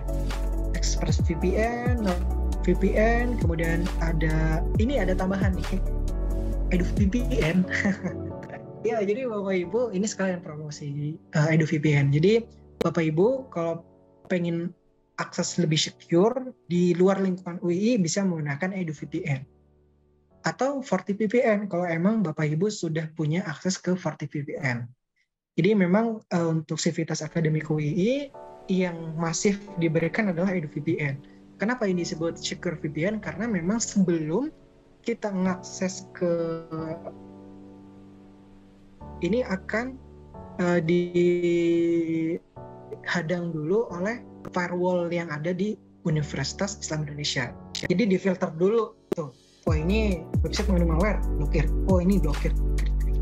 Jadi sebisa mungkin walaupun kita di area publik, kita masih menggunakan layanan secure. Nah, layanan secure yang diberikan oleh Universitas Islam Indonesia salah satunya adalah ini EduVPN. Jadi Bapak Ibu bisa nih, nanti di cross check udah punya belum, kan? Kalau mahasiswa bisa nggak? Bisa juga. Jadi dicoba EduVPN-nya diinstal, di-download dulu ya, dipelajari. Itu nanti bisa masuk di portalnya bsi.ac.id. Nanti bisa dicek. Jadi di website bsi.ui.ac.id itu ada layanan EduVPN. Nanti bisa diikuti caranya bagaimana. Kemudian ada juga ini Mas Agus dan sahabat-sahabat semua, Bapak Ibu, layanan pemantau identitas. Ini memang saya juga belum menggunakan. Jadi memang ini karena mahal sekali, cukup mahal. Sebenarnya nggak yang mahal banget sih, $5 per bulan, tapi jadi mahal akhirnya. $5 per bulan jadi mahal ya. Ini jadi ada Privacy Guard, kemudian ada LifeLock, Identity Forge, dan Quora. Nah ini jadi kalau layanan pemantau identitas ini, jadi misalnya Bapak Ibu menggunakan platform dari beberapa brand ini, itu nanti aktivitas Bapak dipantau juga. Itu kira-kira nih ada breach atau enggak akun Bapak atau akun sahabat-sahabat semua. Katakan akun perbankan itu ternyata ke abuse atau kebocor di website breach.id, atau nama Bapak atau nama sahabat-sahabat semua itu masuk di list nama-nama pengguna judi gitu kan. Nah itu nanti dapat notif-notif kayak gitu. Jadi kira-kira datanya Bapak Ibu itu ke expose keluar atau enggak. Nah itu nanti dapat juga notif-notif di situ. Jadi Bapak Ibu jadi tahu, ternyata nama aku terekspos di dark web. Ya itu juga bisa. Cuma memang harganya cukup mahal sih. Jadi baru baca-baca aja, belum menggunakan kalau saya pribadi. Kemudian ada pengelola kata sandi. Jadi Bapak Ibu, ini ada pengelola kata sandi yang direkomendasikan para ahli juga. Ini ada Dashlane, kemudian ada Keeper, Sticky Password, Password Boss, kemudian ada LastPass, OnePassword. Yang terakhir adalah Password. Kalau Password itu gratis, tapi di deploy sendiri. Kalau di beberapa platform yang tadi saya sebutkan sebelum Password ya, itu adanya di cloud. Jadi memang kita menggunakan platform berbayar, kemudian semua password kita save di cloud sana. Jadi di situ juga bisa kayak manajemen password juga. Kita juga bisa sharing password dengan keluarga kita. Jadi itu memang adanya di cloud, dan ini dijamin kerahasiaannya. Jadi Bapak Ibu kalau menggunakan layanan manajemen password, dicek juga tuh integritas dari perusahaan itu menjamin kerahasiaan atau tidak. Biasanya ketika kita menggunakan ini ya, manajemen password, memang kita menggunakan teknologinya juga menggunakan enkripsi. Jadi si admin aja juga nggak tahu sebetulnya password kita di input gitu kan, itu udah nanti bentuknya enkripsi. Nah ketika enkripsinya tidak diketahui, jadi public key-nya juga nggak diketahui orang, public key, private key-nya tidak diketahui, ya nggak ada yang tahu, si admin juga nggak tahu, kecuali memang benar-benar di mining. Tapi mining itu butuh berapa bulan untuk pecah satu password doang, itu kan jadi kayak sia-sia banget ya. Kita harus menyiapkan GPU yang banyak banget cuma buat mecah satu password, karena enkripsinya biasanya kan menggunakan enkripsi 2048 atau 3096 gitu kan. Itu kan banyak banget. Kita harus ngedecrypt menggunakan teknologi mining. Wah, itu kan udah over budget banget ya. Nah, seperti itu terkait dengan pengelolaan kata sandi, atau yang tadi udah ditanyakan juga tuh, auto save password. Ketika itu auto save passwordnya adalah dari layanan yang integritas, ya itu bisa kita gunakan. Sebetulnya dulu Indonesia juga pernah membuat layanan manajemen password, cuma nggak dilanjut karena masyarakat animonya juga sedikit, karena dikhawatirkan breach, karena nggak tahu ya, ini memang mungkin kepercayaan terhadap platform tersebut masih belum gitu kan, karena memang integritasnya masih dipertanyakan. Jadi kalau Bapak Ibu mau menggunakan itu tadi manajemen password, cek dulu perusahaannya punya integritas atau tidak. Tapi kalau yang saya tahu beberapa ini ya, yang sudah saya sampaikan, dia menggunakan enkripsi. Jadi enkripsinya udah end to end. Si admin juga nggak tahu itu passwordnya. Seperti itu. Kecuali memang udah di-share Jadi katakan password ini udah bikin grup nih Bapak Ibu, misal grup keluarga gitu. Terus udah di-share ke keluarga. Ternyata satu keluarga ada salah satu membernya keluar dari layanan ini gitu kan. Tetap masih bisa dilihat satu keluarga itu yang udah di-share. Terus gimana tuh? Yang nggak di-share, yang nggak tahu kan? Karena memang udah menerapkan enkripsi. Jadi bisa disebut aman teknologinya. Nah, terkait dengan password, ini adalah manajemen password yang memang di-deploy sendiri secara mandiri. Jadi bikin server sendiri, nanti nyeting sendiri, seperti itu. Kalau yang lain, ini udah cloud. Kalau password yang ini, kita bisa deploy sendiri secara manual. Jadi memang open source. Seperti itu. Ini tool yang dapat digunakan. Nah, kemudian ini satu tambahan lagi Bapak.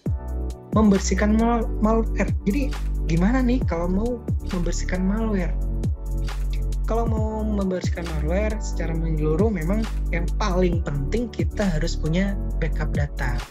Ya, kita juga nggak pengen ya kena ransomware. Tapi kalau kena ransomware nggak punya backup data juga itu repot banget. Makanya sebisa mungkin kita rutin membackup data kita, entah itu nanti di cloud atau di third party yang lain gitu.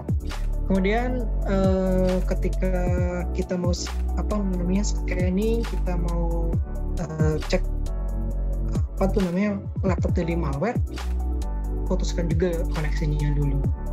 Kemudian kita harus menghapus temporary file. Jadi barangkali di file tersebut itu ada malware yang masih running. Jadi ketika kita udah scanning, udah di quarantine ya, udah di karantina, tapi ada file yang masih running. Nah, kita juga harus menghapusnya juga. Kemudian yang paling sering banget itu browser kita banyak banget add-on yang nggak jelas, karena mungkin waktu kita berselancar di internet kita tidak sengaja ngeklik pop-up yang akhirnya install add-on yang nggak jelas. Nah, kita harus riset juga, dibersihkan add-onnya. Terus selanjutnya kita juga harus sering mengganti password yang ada di laptop. Jadi kalau ternyata kita udah menyimpan password yang ada di laptop, biasanya paling sering kan kita kalau menggunakan browser udah ada pertanyaan, apakah Anda mau nge-save password? Ya udah di-save biar mudah kalau mau akses. Nah, ketika laptop kita terkompromis, kita juga harus mengganti passwordnya, karena kita nggak tahu nih si malware itu udah ngecek data-data kita atau belum. Wah, ada data password nggak gitu kan, dicek, wah ada, dapat nih password. Nah, ketika udah kena kompromis, udah kena malware, sebisa mungkin kita harus mengganti password juga, entah itu password Facebook dan sebagainya yang udah pernah disimpan di laptop gitu. Dan kita juga harus menggunakan scanning anti malware. Tadi udah disebutkan beberapa tool scanning yang bisa digunakan. Sebetulnya Windows juga mengeluarkan tool scanning. Nah, itu jadi di luar dari Windows Defender. Jadi kalau mau scanning yang lebih deep, si Microsoft menyediakan juga di kanal Microsoft juga. Kalau itu nanti Bapak Ibu bisa buka di website BSI terkait dengan cara membersihkan malware. Itu nanti di situ juga ada panduan membersihkan malware. Oke, terima kasih ini Mas Agus dan sahabat-sahabat semua, Bapak Ibu yang sudah mengikuti. Kita buka dulu nih pertanyaan lagi. Tapi sebelum itu kita beri 1 menit, itu boleh nggak? Silakan Mas. Mungkin butuh minum sebetulnya ini ya pemateri kita. Oke, sembari menunggu pemateri dan yang akan menjawab pertanyaan dari Bapak Ibu semuanya, break sebentar. Ini ada form absen yang perlu Bapak Ibu, teman-teman sahabat BSI semua isi, mau untuk dapat membantu kedepannya acara UI Academy agar lebih berkembang. Mungkin mungkin yang tadi untuk rektorat belum muncul bisa dicek kembali di reload. Saat ini sudah muncul untuk rektorat, pilihan rektorat. Baik, mungkin ini ya Mas ya, saya juga mengingatkan bagi Bapak Ibu semua, Bapak Ibu sahabat BSI semua ini, untuk lebih aware terkait dengan keamanan data yang sudah disampaikan dari materi kita sebelumnya, bahwa data kita itu, aset data kita itu ternyata sangat penting sampai saat ini. Lalu tadi saya sempat menyampaikan upload foto di sosial media, upload foto selfie kita di sosial media. Kalau kita upload foto selfie kita tapi kita blur, terus apa gunanya kita upload? Oke, eksistensi dari media sosial kita itu juga perlu kita awasi Bapak Ibu semua, bahwa filter dari diri sendiri itu juga penting. Mana yang harus kita bisa upload, mana yang tidak bisa kita upload. Foto selfie itu sebenarnya nggak masalah ya Mas Yen ya untuk kita upload. Namun tadi ada notifikasi dari Mas Yen atau peringatan dari Mas Yen bahwa beberapa komponen yang kita upload itu jangan sampai terekspos. Yang pertama adalah kita foto selfie di depan rumah kita, ternyata di situ ada alamat lengkap kita, nomor rumah kita, bahkan terdeteksi bentuk rumah kita seperti apa. Ataupun kita mengupload hal-hal konyol ya, mungkin hal konyol ijazah ataupun buku rekening ataupun ATM ya Mas Yani. Mungkin itu nanti bisa menjadi cara keamanan tersendiri. Oke, Mas Yani mungkin bisa dilanjut kembali. Ini masih ada beberapa pertanyaan yang menunggu. Ya. Nah, ini untuk mohon izin bertanya, mohon dapat diberikan tips and trick menghindari unskilled device para hacker dan atau malware. Tadi sudah dijawab ya untuk pertanyaan tersebut di sebelumnya. Lalu izin tanya, misal kita makan di resto tertentu, terus kita foto-foto, tiba-tiba 5 hari kemudian ada notifikasi dari Google Maps, foto Anda 300 kali atau 200 orang menyukai foto Anda. Padahal kita sama sekali tidak upload apa-apa. Setelah dicek memang di situ hasil jawaban kita memang ada dan sudah dilihat banyak orang. Kondisi seperti ini apakah bisa disebut kita telah dihack? Kenapa yang harus kita apa yang harus kita lakukan? Terima kasih. Mungkin ini Mas ya. Kadang kita kan tidak sadar ketika foto di suatu tempat bersama makan, akun kita tertarik menjadi author ya di Maps atau mungkin pengulang Maps. Jadi secara otomatis foto kita itu naik ke situ. Ataupun foto kita yang terintegrasi di akun Google kita secara otomatis menjadi terupload di Google Foto. Di Google Foto otomatis akan mendeteksi lokasi dari foto tersebut. Secara tidak langsung kita mungkin menjadi author ataupun menjadi pengulas di Maps tersebut. Nah, itu mungkin caranya seperti apa, Mas? Iya, betul sekali. Jadi memang Google itu kadangkala jadi over ya. Jadi apa-apa di tracking. Jadi sebisa mungkin akun kita memang dicek dulu nih. Jadi yang pertama tadi ya, kita harus mematikan otomatisasi. Nah, otomatisasi apa aja yang kita lakukan, kita juga bisa ngecek berdasarkan layanan. Yang tadi kalau layanan Google, kita juga bisa tuh cek. Jadi application trackernya itu dia bisa ngapain aja. Jadi memang bentar ya, saya nanti di belakang kalau waktunya cukup ya. Jadi memang itu si Google itu dia punya app tracker. Jadi app tracker itu kita bisa mengatur apa aja yang bisa di tracking sama Google. Itu terkait dengan tadi Maps, terus juga hal-hal yang lain juga bisa. Nah, si Google juga bisa ngerekam suara walaupun kita tidak ngapa-ngapain nih. Jadi kita diam aja, bisa aja ternyata ngerekam suara. Nah, jadi dicek juga itu di app trackernya, di app tracker Google. Itu bisa dicek. Jangan sampai juga telepon yang kita lakukan dengan orang lain ke-record sama Google. Nah, itu juga coba dicek di app tracker. Itu emang sebetulnya bisa termasuk ini ya, perlindungan data pribadi. Jadi perlindungan data pribadi itu dilakukan oleh end user. Nah, jadi defaultnya dari Google katakan A gitu kan. Tapi kita ya udah aktif aja lah gitu. Karena mungkin kita nggak tahu.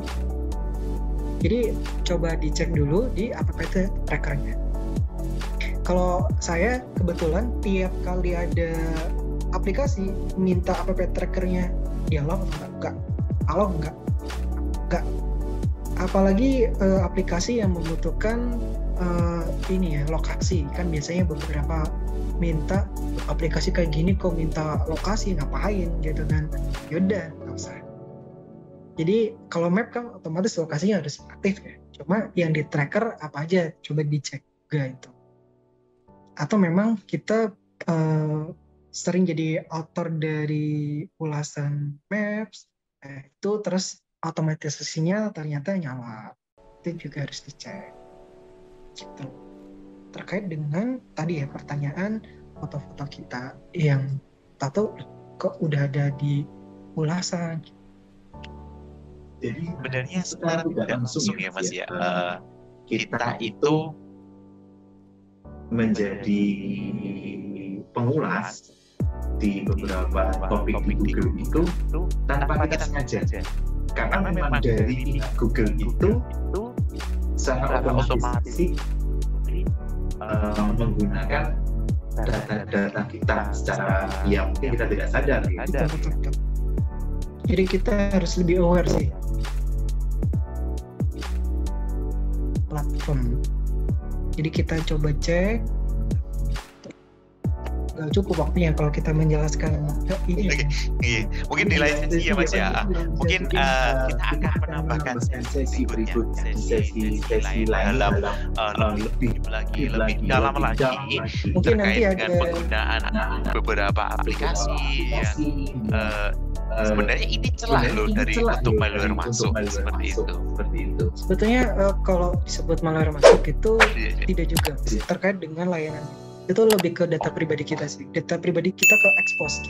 Obrolan kita ke expose dia, walaupun kan Google juga dia ini ya butuh aktivitas kita juga kan. Misal sebetulnya itu lebih ke pelayanan sih. Kayak biar kita lebih dimudahkan. Kamu nyari apa? Aku udah tahu nih. Jadi udah satu langkah di depan kita.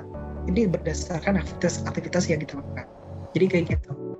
Kita harus lebih aware dengan platform yang kita gunakan.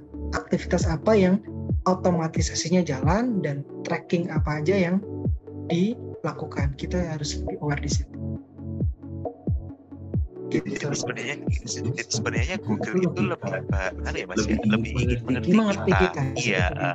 Namun kadang kitanya yang terlalu ketergantungan di hal-hal yang seperti itu. Jadi kita tidak sadar ataupun tidak paham bahwa hal itu terekspos secara otomatis. Itu kan akun kita di take over orang lain sebetulnya. Jadi ketika record-recordnya ada, terus akhirnya datanya kita coba rollback, ternyata gitu kan, ada panggilan gitu. Jadi panggilan sama ini sifatnya rahasia, ternyata ternyata kita waktu itu ngobrolin password. Nah itu kan jadi abuse, jadi ini kan celah keamanan juga. Kita lebih aware aja sih terkait dengan penggunaan. Kemudian kita coba ke pertanyaan yang lain. Nah, ini ada bagaimana dengan menggunakan VPN gratisan untuk akses YouTube. Karena ada konten dari YouTube yang tidak dapat diakses ketika menggunakan IP Indonesia. Nah, sebetulnya ketika kita menggunakan Secure VPN, itu kan ada Bapak, Ibu, dan sahabat-sahabat semua. Jadi Secure VPN itu biasanya memang berbayar. Nah, karena memang Secure VPN. Gimana kalau gratisan? Ini kalau saya sih tidak direkomendasikan kecuali memang kebutuhan mendesak. Dan biasanya kalau yang gratisan, kalau saya sih buat ngecek memang itu namanya website-website yang ini kena malware kenapa, itu aku buka gitu kan, terus aku coba verifikasi gitu kan, oh ternyata kontennya nggak ada masalah, terus di scan gitu kan, oh ternyata memang false merger false alarm gitu. Ya nanti kita buka seperti itu. Tapi kalau untuk penggunaan yang lain sangat disarankan untuk menggunakan VPN yang tidak secure ya. Tidak secure-nya itu biasanya bukan dari platform security biasanya, dan itu tidak menawarkan keamanan juga. Jadi udah yang gratisan aja apa. Tapi kalau memang itu mendesak harus dipertimbangkan lagi. Lebih dipertimbangkan. Atau mungkin bisa menggunakan fasilitas dari UI sendiri ya Mas ya, yaitu EduVPN ya. Karena sepengetahuan saya, mungkin bisa dikoreksi ya Mas Zen ya, karena mungkin Mas Zen ini sebelumnya juga berada di tim Network and Data Center dari Badan Sistem Informasi dan Universitas Islam Indonesia, jadi sedikit lebih tahu terkait dengan VPN.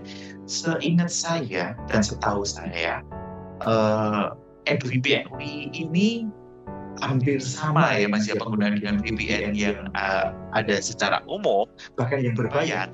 Jadi beberapa konten pendidikan yang mungkin saat ini tidak bisa diakses oleh layanan internet di Indonesia itu sepertinya bisa dibuka. Salah satunya apa dulu Mas? Redis dari Fakultas Kedokteran itu kan beberapa materi aksesnya ada di Redis ya. Saat ini Redis itu bisa dibuka dengan EduVPN UI. Sepertinya itu ya Mas. Atau mungkin masih sudah ada perubahan bro? Iya, jadi terkait dengan EduVPN memang ini seperti layanan berbayar juga di luar, karena memang kita berlangganan ke provider ini kan kosong. Jadi nggak ada tuh kan di inspect. Kalau di yang lain memang ketika kita menggunakan internet service provider yang FFTH atau juga langsung end user, itu biasanya memang sudah kena inspect. Nah, udah ke inspect dia nggak bisa dibuka. Nah, kalau di UI memang kita inspeknya mandiri, kita memang akan inspek secara mandiri mana yang memang nggak boleh dan mana yang diperbolehkan, termasuk tadi Redis ya. Kalau kita menggunakan mungkin provider Indonesia, beberapa nggak bisa dibuka kanal-kanal yang seharusnya dibuka, dan itu dibutuhkan di lingkungan universitas gitu. Termasuk YouTube konten mungkin bisa dicoba juga melakukan EduVPN, itu bisa diaktifkan. Nah, terkait dengan lainnya, mungkin ada pertanyaan lain atau kayaknya sudah. Oh ini ada satu lagi Mas Agus ternyata dari sahabat Wina.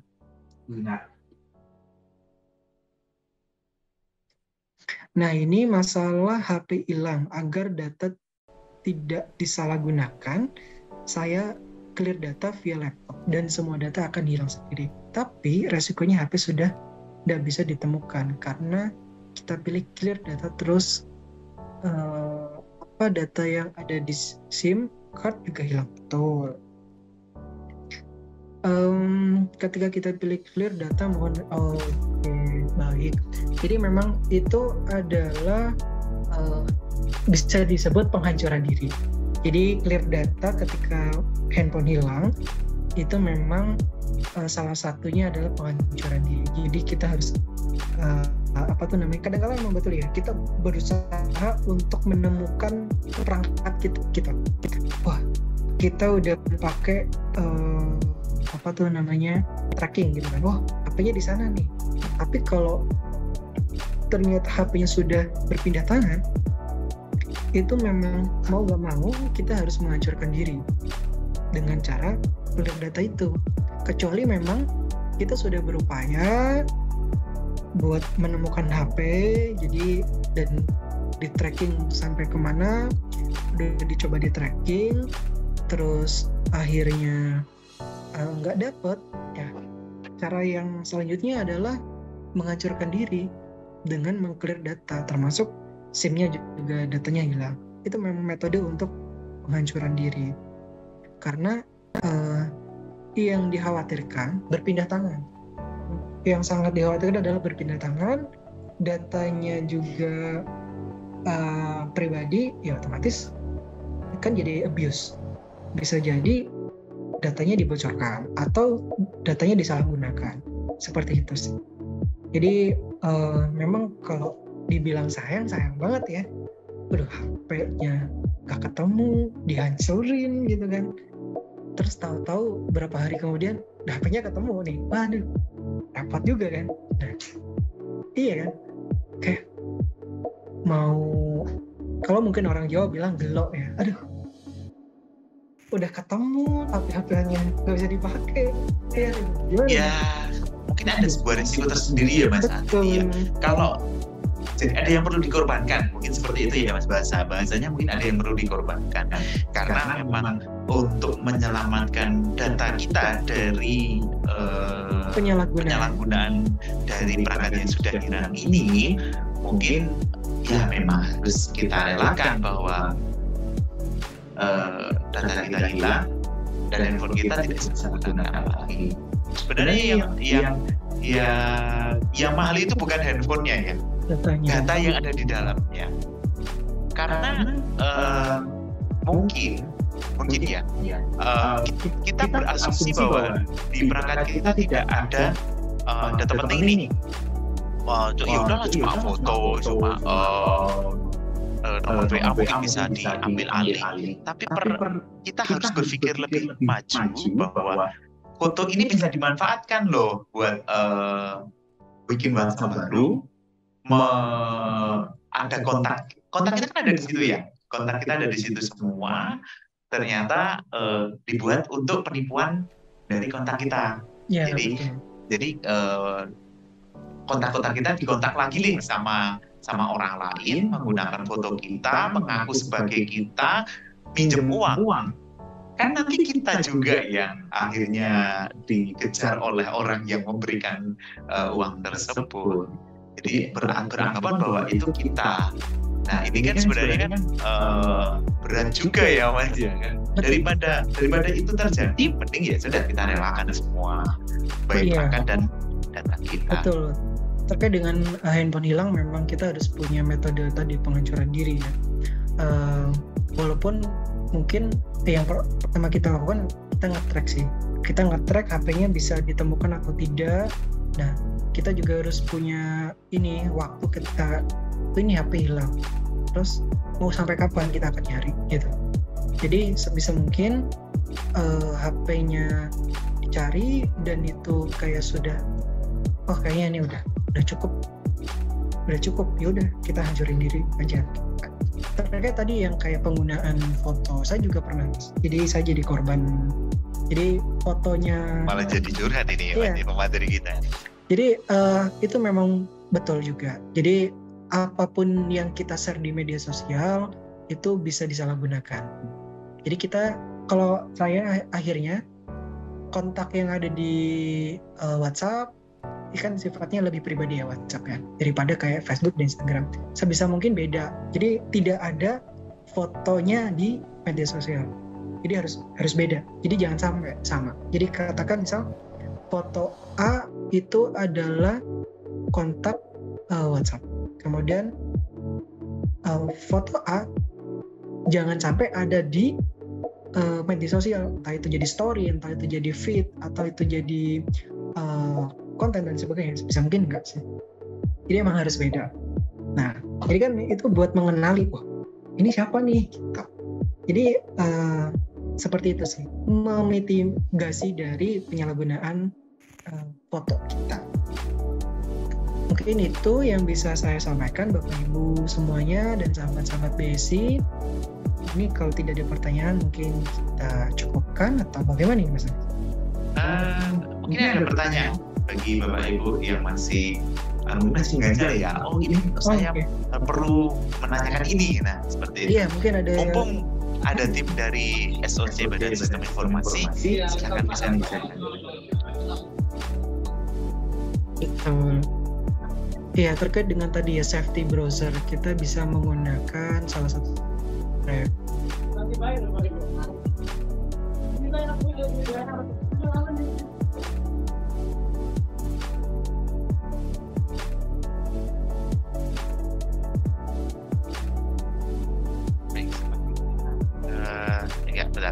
Sepertinya koneksi dari rumah ini. Bravo, Bravo. Oke. Ya, itu kan bebas dari iklan sebetulnya.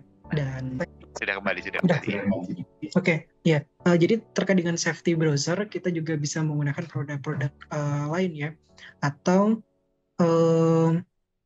kita nggak mau ribet tentang iklan. Sebenarnya banyak browser yang bisa kita gunakan. Nah, salah satunya tadi Brave. Kita menggunakan Brave itu kita bebas dari iklan, dan itu yang memang diklaim sebagai safety browser. Jadi itu bisa digunakan juga buat Bapak Ibu kalau pengen menggunakan browser tanpa iklan. Karena kan kayak kita, iklannya banyak nih, kita harus pakai adblock. Seperti itu. Ada tambahan lagi ini dari Bapak Ibu atau pertanyaan-pertanyaan yang lain? Oke, ini ada pertanyaan di direct message ke ya. Kalau kita mendapatkan email dari BSI tentang malware dan sampai akun kita diblokir, gimana caranya kita tahu yang kena malware itu HP atau PC? Iya, terkait dengan notifikasi. Jadi memang itu notifikasinya global ya. Jadi sebetulnya dimanapun insiden respon itu tidak mendetailkan mana perangkatnya, tapi itu berdasarkan alarm yang ada. Jadi kenapa kita tidak, ini HP, ini laptop? Karena memang ketika itu langsung dikategorikan itu laptop, itu HP, kita harus melakukan scanning advance yang lebih lanjut. Jadi kalau memang ada permintaan, kita baru lakukan. Jadi sebetulnya yang mana nih, gitu kan? Yaudah, kita nanti lakukan benar-benar dari range waktu, ini ternyata HP. Kita juga bisa sebetulnya, cuma standarnya memang secara global. Jadi alarmnya berdasarkan informasi global atau informasi umum. Nah, ketika Bapak Ibu bingung, ini laptop atau HP, Bapak Ibu sebetulnya bisa melakukan mitigasi kedua-duanya langsung. Jadi HP misal, yaudah, jadi terkait dengan HP kita juga bisa cek dulu akses HP-nya kita normal atau enggak. Terus kita cek juga sering tiba-tiba mati atau enggak, sering panas tiba-tiba atau enggak. Terus dicek juga sering tiba-tiba banyak iklan atau enggak tuh itu HP gitu kan. Terus kita ingat-ingat juga kira-kira sebulan ini aku install aplikasi atau enggak gitu. Jadi lebih kita berkaca akhirnya. Kita mengingat-ingat kita pernah akses apa. Kemudian kalau di laptop, mungkin kalau di laptop gampang deh, langsung scanning, ini bersih. Berarti ketika scanning itu hasilnya bersih, pakai malware atau pakai Norton yang baru banget di-download dari kanal resmi ya Bapak Ibu, bukan yang dari tapi set-set yang lain gitu kan, web yang lain, tapi harus dari website resmi. Itu kan packnya terbaru. Kalau di scanning terus menggunakan katakan Norton, tapi itu Nortonnya download di website yang lain dan website itu publish katakan 2021, itu udah nggak relevan. Jadi memang yang relevan adalah download dari kanal resmi, karena itu masih update terbaru walaupun trial ya. Jadi ketika udah bersih, sampaikan aja kita udah lakukan scanning. Nah, jadi ketika dilakukan scanning yang bersih, kemungkinan malware itu terdeteksi ketika Bapak Ibu menggunakan browser. Nah, jadi mungkin Bapak Ibu mengakses website, kemudian muncul pop-up, diikuti. Nah, jadi memang akhirnya terdeteksi. Nah, kalau di HP Nah, jadi Bapak Ibu memang kalau di HP itu ada anomali tersendiri di salah satu platform.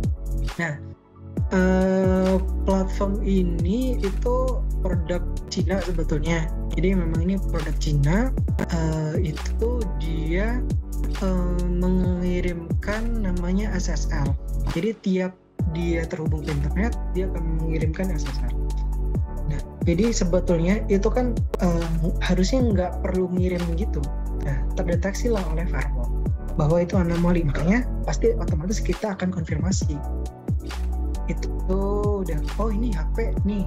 Terus biasanya nanti kita tanya, sebenarnya nggak kita tanya sih, kita lihat dulu, kita lihat aksesnya ke website dari platform ini. Oh berarti memang produknya ini. Itu biasanya kita whitelist. Tapi memang kita tetap edukasi. Nah, pertanyaannya kenapa sampai bisa ternyata akunnya mati? Nah, jadi itu udah by system Bapak Ibu. Karena memang ketika tidak ada respon dan itu sudah dinotifikasi, otomatis dia akan ke suspend atau ke disable akunnya. Itu mencegah dari penggunaan orang lain. Jadi kita khawatir Bapak Ibu sebetulnya. Ya, ini bener nih orang yang akses beneran yang bersangkutan atau enggak, atau ternyata akunnya dipakai orang lain. Karena memang akun UI laku keras kalau di luar sana Bapak Ibu. Karena layanan UI kan banyak ya, termasuk lisensi dan sebagainya. Jadi banyak yang mencoba nakal menggunakan akun UI, kayak ada yang jual beli dan sebagainya. Jadi kita khawatir. Sebetulnya lebih ke kekhawatiran akun itu digunakan orang lain. Ya, seperti itu Bapak Ibu semua terkait penanganan dari ketika mendapatkan notifikasi dari tim SPC Badan Sistem Informasi.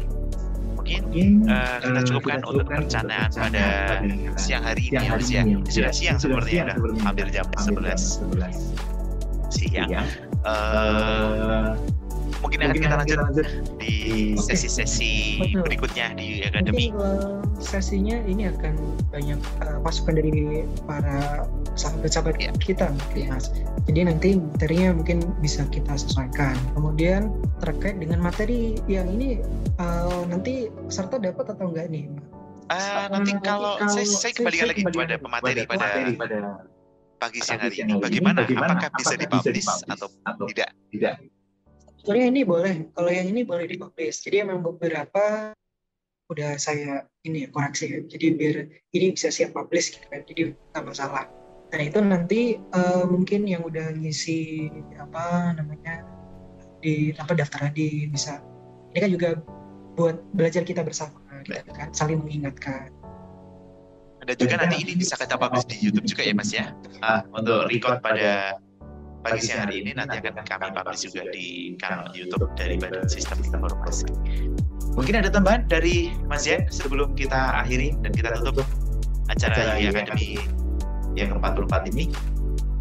Ya, Bapak Ibu semuanya dan sahabat-sahabat BSI, mari kita tingkatkan keamanan digital dan mari kita aware dengan apa yang kita lakukan di dunia digital. Mungkin itu saja dari saya. Kita cukupkan. Assalamualaikum warahmatullahi wabarakatuh. Silakan Mas Agus. Waalaikumsalam warahmatullahi wabarakatuh. Terima kasih. Kita berikan aplaus dengan presiden secara virtual di Zoom untuk Mas Yen. Ya, terima kasih. Di akhir-akhir menarik nih. Ini apa? Oh, baik. Bagaimana tentang GPT? Baik. Mungkin apa Mas? Kita spill dikit ya. Oke. Sebelum kita tutup kali ya. Jadi ya memang benar nih, ChatGPT ini meresahkan sekali. Iya. Jadi dengan adanya ChatGPT itu kan kita sudah apa-apa menggunakan AI ya. Jadi otomatis para attacker, para hacker juga makin mudah sebetulnya membuat code-code untuk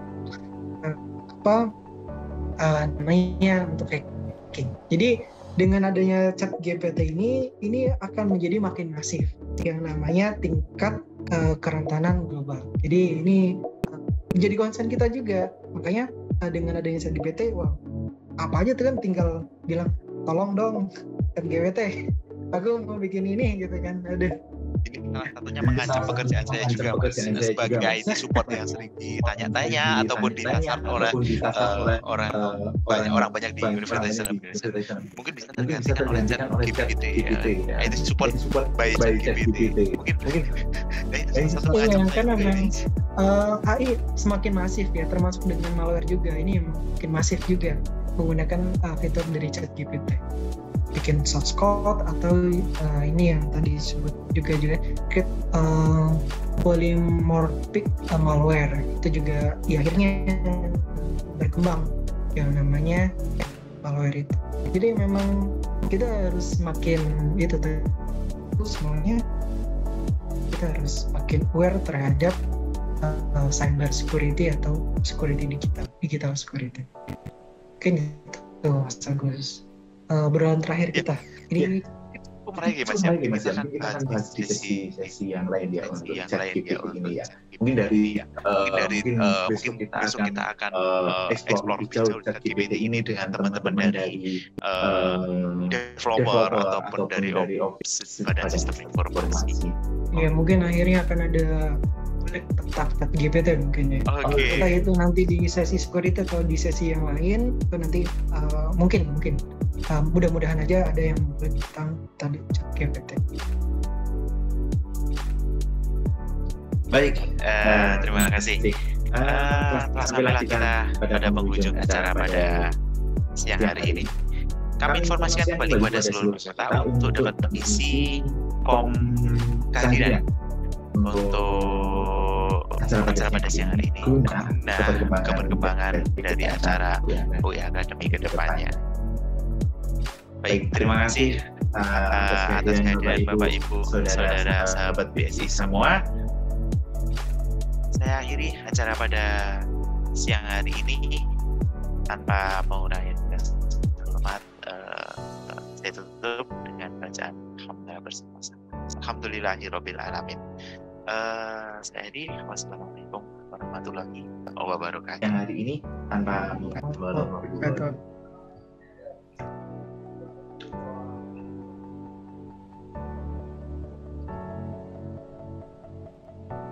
Baik, terima kasih Bapak Ibu semua. Saya akhiri.